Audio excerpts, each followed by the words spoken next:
Од околу 400 лица со попреченост кои што беа сместени во специјалните установи во државата, половината веќе живеат во мали групни домови и стамбени единици, а останатите 200 ќе добијат своји домови до крајот на 2024. Се разгледуваат неколку опции како мал групен дом или пак живење со поддршка на заедницата.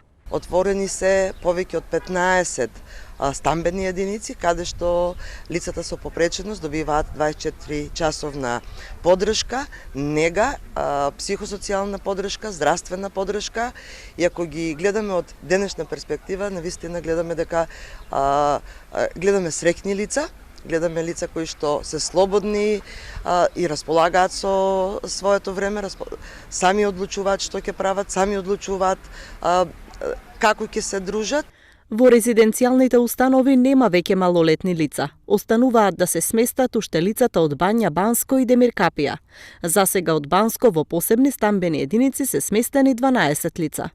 Тој процес продолжува.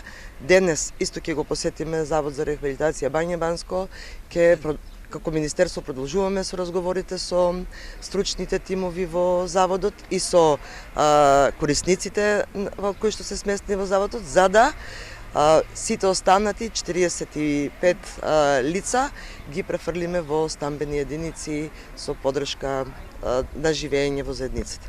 Деинституционализацијата треба да овозможи подобар и поквалитетен живот на лицата со попреченост, но и нивна поголема вклученост во животот во заедницата.